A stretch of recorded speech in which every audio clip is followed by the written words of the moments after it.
Hello and thank you for joining the midweek edition of Journalist Hangout. I'm Akeredolu Uzubakun. Today on the program, Governors Sanwo-Olu, Akeredolu, Ganduje, others to chair APC Convention Sub-Committees as presidential screening reports is ready, with party officials and governors split over President Buhari's succession plan. And later on the show, Senator Okorocha speaks with Journalist Hangout on APC presidential aspirant screening and President Buhari's succession plan. I'll be hanging out with Babajide Kolade Otitoju and Sam Ibimere. So if you're ready, let the hangout start now. Thank you for staying with us. Let's begin with politics. Elections in Nigeria are now so monetized that party tickets are reserved for the highest bidders, while delegates cash in on the spoils. One of the People's Democratic Party PDP presidential primary delegates from Kaduna State, Tanko Rossi Sabo, has reportedly shared his largesse with members of his community in Sanga Local Government Area of the state. According to reports, the delegate spent 7 million naira on the less privileged in his area, such as buying them jerseys, as well as paying school fees and hospitals. Jide, when we were at the velodrome on that particular day, we saw EFCC officials. They wore their red jackets. I saw them and I laughed, even though if they are going to share anything, it's not at the venue of that particular event. The deal would have been done before they started anything. So we're just hearing that it was dollaring. Now we saw one. The first one we saw, one chief Okore, he bought a Toyota car, so people were shouting, delegate. So this is another example now. You see, when the FCC does some of these things, it's clear that they are just doing it for the optics. An individual camped 275 delegates. That's last presidential primary of the PDP. One individual camped 275 delegates. You know? Now, what is the essence of camping people? It's so as to have access to them. Access. Deny others access to them.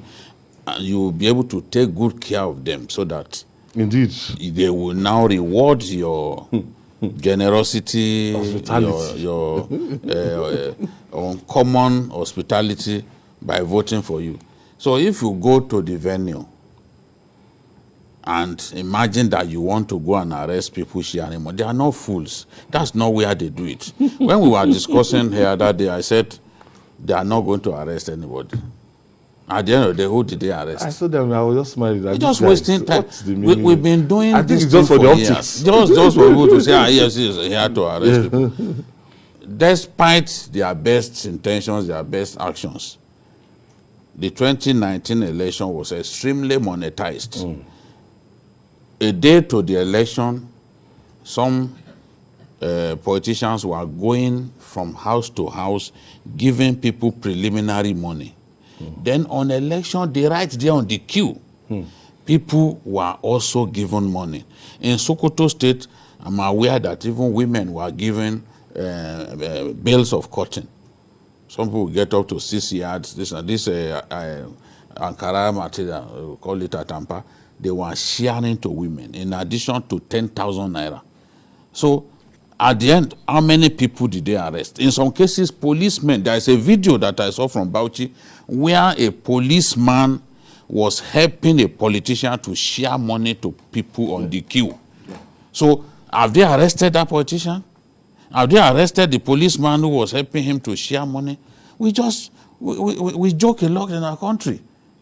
Just impotent demonstration of what's it called? Just to show that we are working, we know what we are doing. So what is it? The PDP primaries, they shared up to $50,000 to some people. This time I was discussing with a senator, a ranking senator who is coming back. He said a lot of my colleagues have lost out because governors simply shelled out money and disgraced federal lawmakers that they don't like. I can tell you that at the end of this year, we will see the highest turnover rate of federal lawmakers in the history of our country. One, because of their own carelessness and crass incompetence by not doing the needful. So the president waited for them and refused to sign. That's one. But governors have used money, bribed delegates to punish some senators and federal lawmakers that they didn't like. So this one is just generous, but it doesn't mean that to even take the money is the right thing. I don't believe it's the right thing. I've read that he actually received up to 12 million. I don't expect him to share everything. So doling out 7 million out of good guy. It's done well, but we should have a political system, electoral system, where people don't even need to be given money at all. Now, I was told that, look, naira is even not relevant in this contest. It is the amount of dollars that you can shell out. And if we are saying over 100 million Nigerians live below poverty line of $2 per day, and you see people sharing dollars this way, and you begin to say that our politicians are very wicked set of people. So the first thing to query is the issue of the value of our naira to the dollar. For those who proclaim to be economists or managers of our finances, we shouldn't look too far. The reason the naira has collapsed the way it did in the last 2 weeks or thereabout is because politicians basically mopped up everything.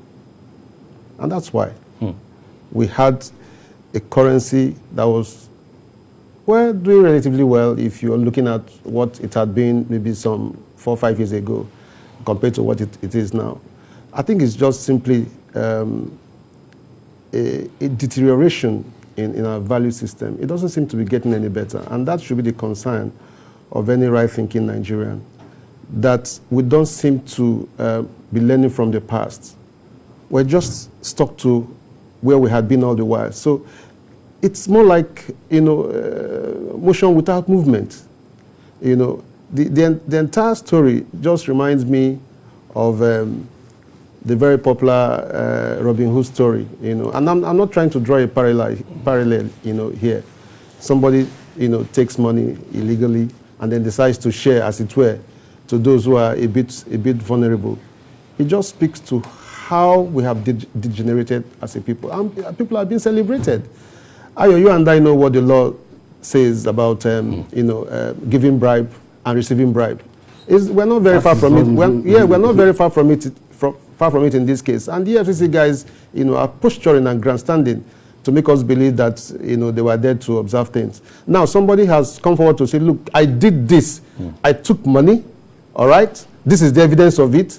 And I've come back home to share it, between among my people. And the FCC is still looking for evidence on who to prosecute. I mean, we should just get serious as a people. Jide, this is wickedness, because the investment that you're going to put to bribe delegates, and the general election, you are still going to bribe Nigerians. I wonder if you get there, if you don't plan or intend to recoup that money. I'm extremely worried at the rate we are going. Some people shared jeeps to people just for primary election. Jeeps. There is a lawmaker in Niger State that shared motorbikes, shared Okada. They lined up the Okadas and he gave them to delegates.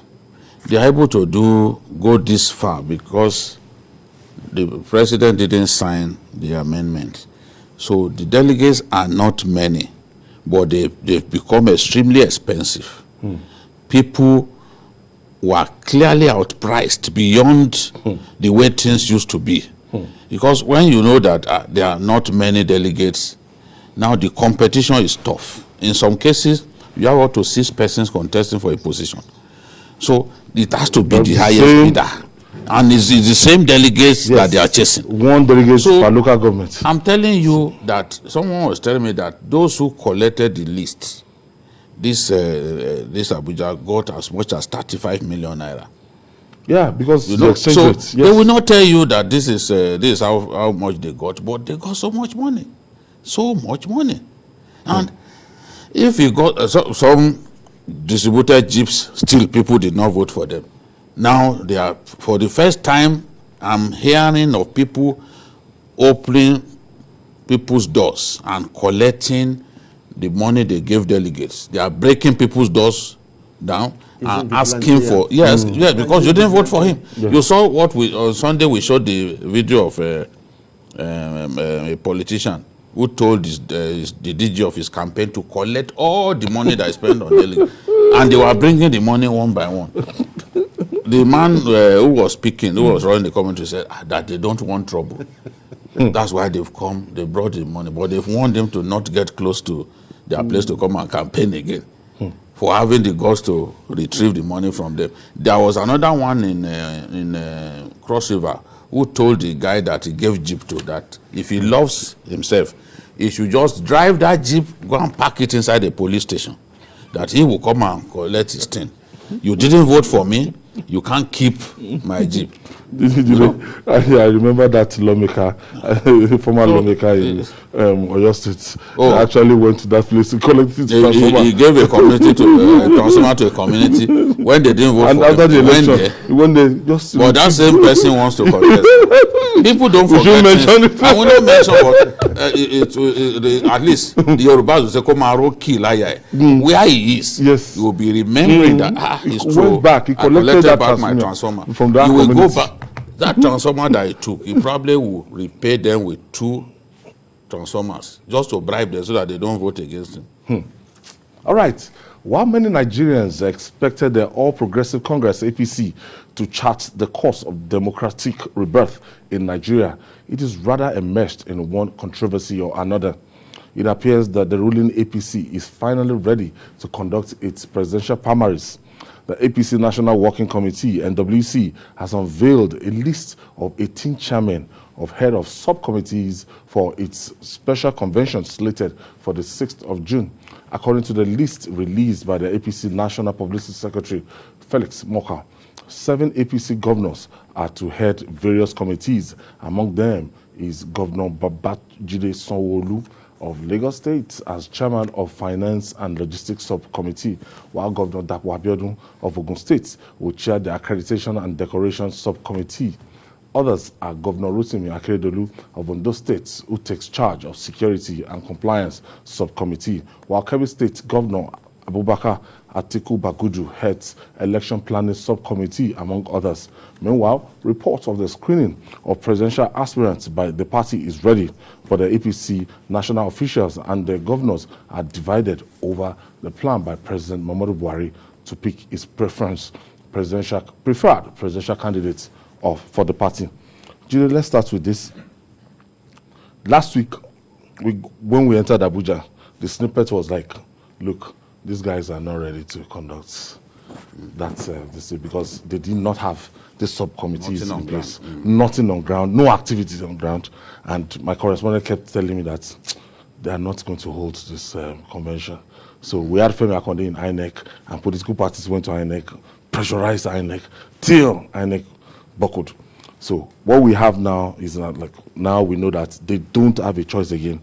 They must hold this thing on Monday. They run out of time. They don't have any choice. They run out of time. The little window that INEC had for clerical work is what they have taken. So they've denied INEC that little breather in the aftermath of primaries. So there's nowhere to run to again. You've taken all that is available. So what do you then do next? You have to do what is right. Go ahead and do your primaries. Your primaries always take eternity to take place. Your convention takes eternity. It's always rocket science. Go ahead now and do this. You don't have a choice. You don't have a choice. There is time ceiling for all of these things. There is time ceiling as stipulated by the law. So you can't go outside the law to do anything if you are not looking for trouble. So what is left now is they should go and do the primaries. They were clearly looking for a way to simply do a consensus. The choice of 2 or 3 persons, including the president, suddenly will be announced as the consensus candidate. But this is not a party elective position.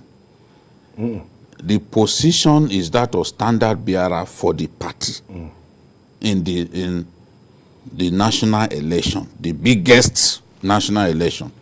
You can't, 2-3 persons can't just decide for everyone.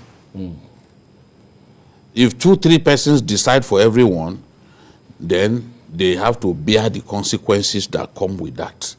If you try to do that and you naturally anger people in the process, they will leave the party in droves, they will work against the party, the same way party members worked against the party in several states in 2019, causing them to lose states like Adamawa, Bauchi, and the rest of them that we can't be talking about here. But they know that they lost because of disunity in the party.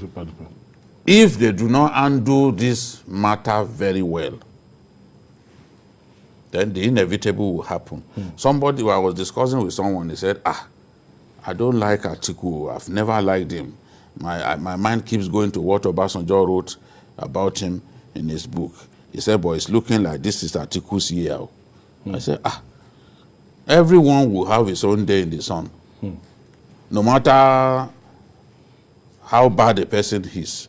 There is no one created by God who does not have a redeeming feature. A time will come when your luck will just shine on you. So perhaps, just in the language of that person, not me, it's not my time to do, it's not time to predict. Perhaps in the language of that person, this is Atiku's day in the sun. His day in the sun has probably come. Because if the APC does not get this right, and I'm happy that people are already raising alarm to the president, cutting across ethnic divide. They are warning that if we impose a candidate on us that is not popular, we will lose the election. So this is the thing, we've been talking about this for days, because it's the truth. If they don't get their choice right, and you are facing a formidable candidate, people can say all what they like. In fact, I saw one girl who apparently does not know anything about politics saying that any candidate from the APC would defeat Atiku. An Atiku that the president only beat with less than 4 million margin. He beat him with less than 4 million margin. Atiku that won 17 states to the president's 19. And also won Abuja. He won in Ondo State, he won in Oyo State, in the southwest. If we are to count Abuja as a state, that means he won 18. The president won 19. That is the person that you are telling me that whoever the APC brings will be defeated. That person clearly demonstrated the symptoms of a scrambled head. Ignorance. Because you can't just be thinking like this and putting such emptiness on public space. Formidable. It's formidable, no doubt about it. If we go ahead, we can only advise. After a while, we'll keep quiet and watch them. We warned them back then, they didn't listen. So we can only warn and just pull back. Because the time will come, people will say, can't hear gone. So we just watch them and see what they want to do. Now, looking at the way the People's Democratic Party went about their convention, in spite of a day before that, INEC announced that extension, and we thought they were going to take debates, but they stood their ground and they gave us a lovely, almost age-free convention in Abuja. And the whole world saw how transparent, how organized the convention was. So the onus is now on the ruling party and say, look, you have to surpass or beat this, standard.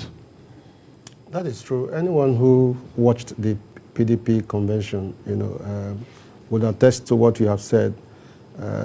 Outwardly, it was I like that fantastic. Word. Yeah, outwardly. Yeah, I'm being very careful.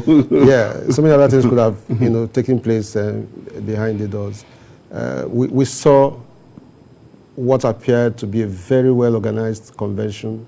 No rancor, transparency. Was quite high, and you could tell, the way the votes went, that a lot of work had been done, behind. So APC has a tough task ahead of it. And that is to convince Nigerians that as a ruling party that they can indeed offer something better. That is the expectation. But Ayo, you and I know that what we have had so far is basically an intra-class, struggle. People have been at daggers drawn as to how they can go about, acquiring power. It would seem that they have exhausted themselves, and that is why they can no longer, push for an extension in dates and all that. So here we are.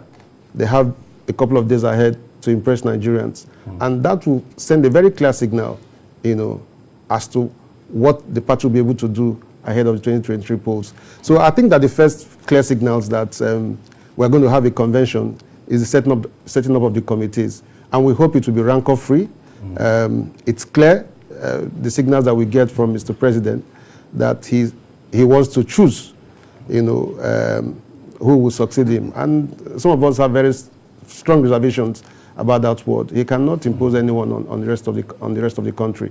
What he can do is to nominate within the limits of his party, and then he can go about it the way he wants, but not to tell Nigerians that he wants to choose his successor. He can't tell Nigerians who his successor will be. Let me try to play the devil's advocate here. The president has, he has been there 7 years, and there are some projects he has initiated and some things, and nobody will want to see that after exiting from office, that you see the kind of reversal. That's what Yaradua did during Olusegun Obasanjo's time. They were just reversing some policies, the sales of the refineries and everything, and no one wants to see that. You want somebody that can protect your interests, can protect your this thing.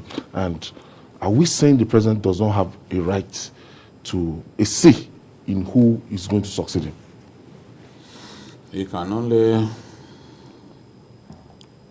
have someone that he prefers to succeed him, and he can work with the governors, appeal to all stakeholders. Gentlemen, this is my choice. You then work behind the lines to ensure that your choice prevails.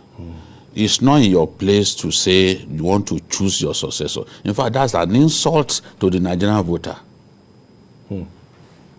It's an insult to the Nigerian voter for a president to say, I want to choose who succeeds me. No, that power is not in your hands. The power to determine who succeeds you resides in the voter. And I've said, as popular as J.J. Rawlings was, as popular as he was, one of the greatest leaders to come out of Africa, the first military ruler to hand over power to civilians. I know that people will think it's Obasanjo. It's not Obasanjo. It's actually Jerry Rawlings. Jerry Rawlings' own came before Obasanjo's own. People should check. He couldn't get his own choice to succeed him. Because when he brought his deputy, the man who was vice president to him for 8 years, the Ghanaians rejected that person. But so no matter how popular you are, it's still the choice of the voter. There's one argument, people in, on the social media, they are saying, if it's good for Lagos, why is it not good for Nigeria? That if the leadership of Lagos has been structured since 1999, that the leadership determines who gets what at the highest level, that's the governorship and the senatorial level, that why can't President Muhammadu Buhari do the same thing? First and foremost, at the time when Asiwaju badly wanted, what's his name? Fashola to succeed him, Asiwaju was struggling to survive politically. He was struggling to survive politically. PDP had surrounded Lagos. I remember. It was by the grace of God that they didn't even take Lagos. They were close to taking Lagos. 2007. They had plotted how to take Lagos. We can't talk a lot about some of the things that we know. The president located Donald Barak there. He needed to do his best to put Fashola there so that his own political future can be guaranteed. That was why he did it at that time.